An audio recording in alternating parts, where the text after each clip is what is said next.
Here's deal breaker number 1. He's a great kisser.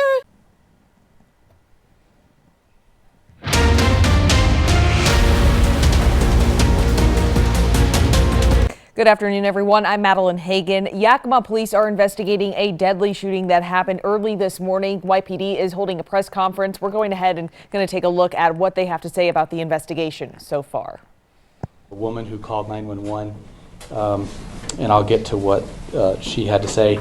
I want to thank the community in general. It's been very supportive, very helpful. We're clearly very interested, but really also when we needed them to back off and give us space and patience and time, they did. So I want to thank folks for that. Believe it or not, I want to thank the media. I appreciate all of you. The message got out extremely early from KIT and Lance this morning, all the way up to many of the national networks who've been conducting interviews throughout the day, keeping people informed. And we couldn't do that without you, and I mean that. It's very helpful, and you were all energetic and assisting us with getting that really important message out to folks. As you'll hear, he was out in the community, so it was the threat was never really gone, and I will go into some detail about that. And then I want to thank law enforcement, and if any of you were out at the scene, which I suspect most of you were. It's a pretty long list, but it's really, we couldn't do this alone, and it's really important, I think, to make sure to point folks out and to thank them. So Yakima Police Patrol, the Yakima SWAT team, gang unit detectives, all YPD detectives, the Yakima Sheriff's Office, Grandview PD, Union Gap PD, Moxie PD, the Washington State Patrol. Benton County actually sent a tactical team, I believe. Lieutenant, is that right? Benton County's tactical team? Okay, K9 and a tactical team. Tri-Cities Regional also sent folks to help us. The FBI was very helpful today, U.S. Marshals as well. Fish and Wildlife, state parks. And then, of course, we couldn't do anything without Suncom Communication and the YSO Dispatch, which helped us keep everything coordinated and working smoothly and safely. Excuse me. So with that, I think most of you have heard what happened today. I'm going to recap kind of the end of the day, and then I'm going to take questions from all of you. And then for folks watching live on Facebook, we will take questions from media.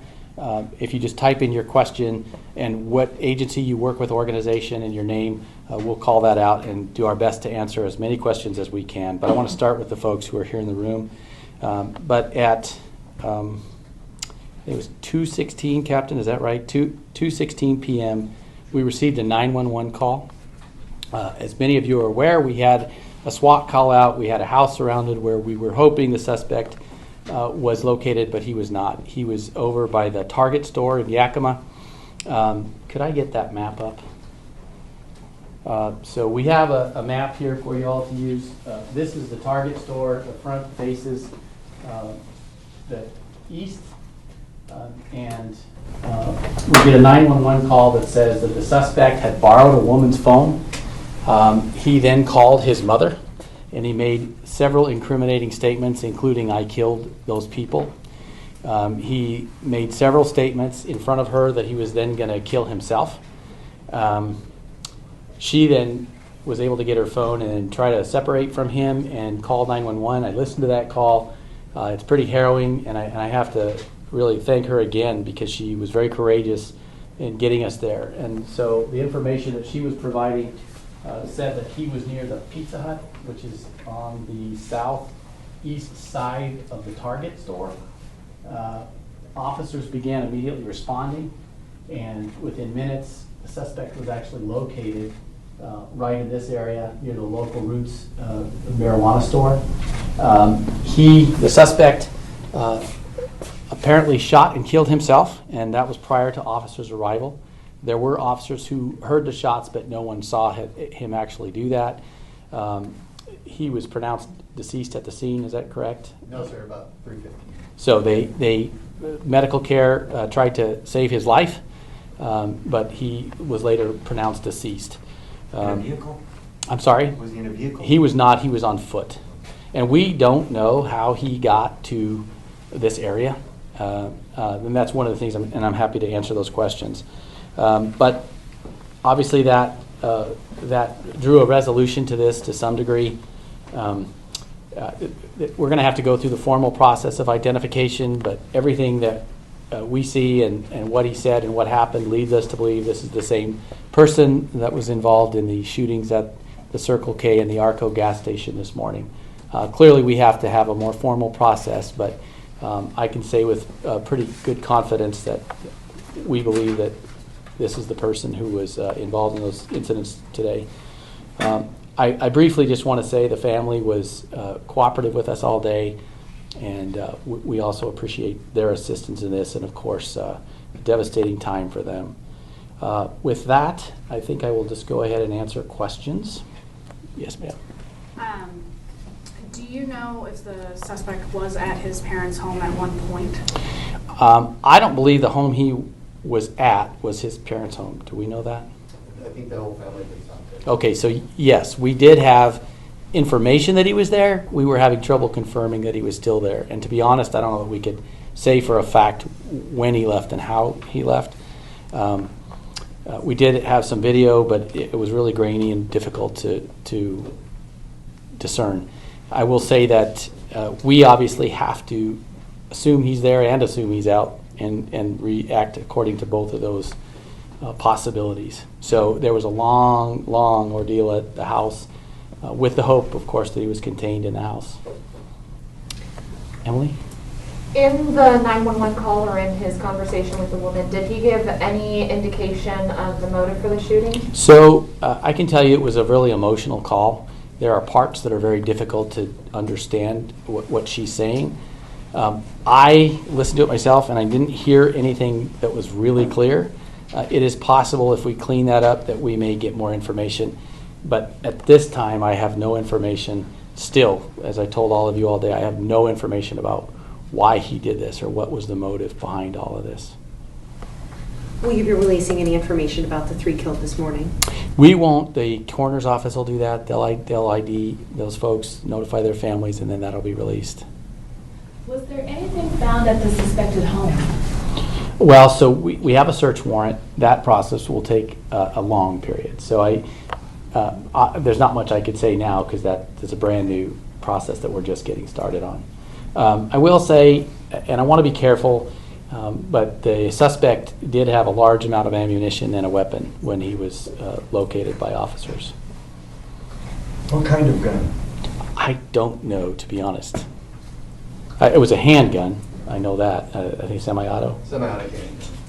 So semi-auto. Did he have it when you found him? There was a gun at the scene.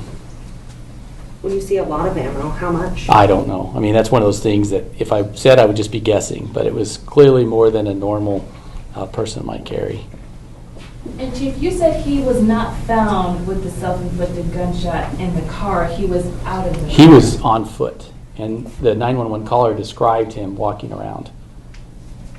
And as he was walking, She said he's walking towards me now. I mean, she was describing, well, she was watching him as this was happening. So she essentially saw him pull the trigger. That I don't know. I don't think so because the Suncom people had asked her to go into business to get safe because she was afraid at that point. And she had no relation to him. She was just. Not that we can. Not that I know right now. I mean, she said that he had asked her to borrow a phone. She let him, and then she heard a call between him and his mom, and that's when a lot of the details of this were disclosed to her. Yes, ma'am. Who originally informed police that where the suspect was following the shootings? This 911 caller. You mean between the morning and the night? Between the morning and I don't think I'm going to get into that, to be honest. We did have some tips, some people who gave us tips, but I think at this point it's better to just leave that there. Yes, ma'am. There was initially thought that there was a 4th person shot. What did the video show that made you guys assume? So, as often happens, these things, are happening really quickly, and we wanted to get out as much information as we could. So early indications were that there was a person in a car at the Arco gas station and that he fired into that car. We later learned it was his car and that he shot the window of that car in order to get inside because he had locked his keys in the car. So we corrected it as soon as we had that information, but it's one of those things you don't know till you know. Is this suspect known to you all before this, or is this? This is by law one of the areas I have to be a little careful with. So all I can say is that we do have a record of him, and I'll leave it at that. Yes, ma'am. Earlier this morning, you said it was a random act. Do you still believe it was him? Yeah, so I want to be really clear. I don't think we know, and we may never know. What I can tell you is that what we saw on the video and what was described by witnesses, there was no interaction between him and the people. They were just sitting there getting food and got surprised by this person who came in, and literally as he was opening the door, he started shooting these people. And then after shooting both of them, and remember, he was not masked up. He did nothing to conceal his identity. He walked out, saw somebody else in a car, and shot them. And then walked across the street, shot his own car, a lot of times, by the way, and drove away. So from the video and the witness statements, it looks very much random. We may learn throughout the investigation that there was something else. I don't know of anything. I don't think we have any indication of that at this time. But if we do learn that, we'll let you know. Unfortunately, it doesn't look like a robbery. It doesn't look like a typical motive that you might see in a shooting, which of course is what makes this such a difficult and troubling case for everybody. Chief, we know that this has rocked the community. Is there a new message now that there is somewhat of a conclusion to all of this? Unfortunately, there's just not a lot of good that you can say in this. It's just difficult. It's difficult for the officers. It's difficult for the community. It's difficult for the families on both sides of all this. My hope is that we can treat each other with kindness, and sympathy for the poor folks who lost family members today. I've done interviews with most of you today, so they blur together. But I was asked, could this be prevented? Well, I don't know how. I mean, he just came in and did this. And it would be really difficult to defend yourself, even if you were a highly trained person, because you wouldn't know this threat was coming. And that makes people uncomfortable. And I think that's why America is uncomfortable right now with a lot of these crazy incidents that are occurring. And here we are in Little Yakima, right on the heels of California, dealing with much the same thing. But I don't have the answers, and our job is to get evidence and locate suspects. And I'm very proud of the team. They did just that today. And luckily, nobody else was hurt. Yes, sir. Do you think the suspect was under any influence of narcotics during any point or at the time of the shooting? I don't think there's any way for us to know that at this point. I would suspect that there will be an autopsy, which will probably disclose that. So rather than me speculate, I think it'd be better to wait until we see that. Yes, ma'am. You said that no one else was hurt, but there are gaps in between at this point, what you said, where you know that the suspect was at certain times. Is that going to be part of your investigation moving forward to see if there might have been an incident in between? Clearly. I doubt it, but anything's possible. So, of course, we always have to be open to the possibility of anything. So we will be, and our detectives will be thorough, and there will be a final report, and we'll be able to make that public. Chief, I'm kind of unclear on the mother's role. Mm-hmm. So she gets the call, he uses the phone, calls his mom, she then calls you guys. I don't know if she called us. The woman who called was who lent her phone to him. The woman calls 911. So he borrows this witness's phone. Okay. She allows him to call his mom. She hears that conversation and relates it back to us when she calls 911. Gotcha. Chief, when he is walking towards this woman, is he pointing the gun at her or himself? Now, this is just me going off of memory. I just want to be careful with those things. I don't remember her saying she ever saw a gun. And by the time he shot himself, as I think I told you, she was inside of a business. Right, she walked away. Thank you for that clarification. Is there any questions from the media online? Okay. Anything else from all of you? Okay. Thank you all. I really appreciate you coming today. All right, that was Police Chief with Yakima Police Department, Matt Murray, giving a recap and update on the situation that unfolded early this morning at a gas station in Yakima. If you're just joining us this evening, we'll recap this situation. Police were called to the Circle K convenience store on Nob Hill Boulevard, not far from Yakima Valley College, around 3:30 this morning. Police say someone shot and killed a man while he was in his car parked at the gas pump, and 2 customers inside the convenience store. Investigators spent nearly 12 hours trying to track that suspect down and finally found him thanks to a tip from his family members.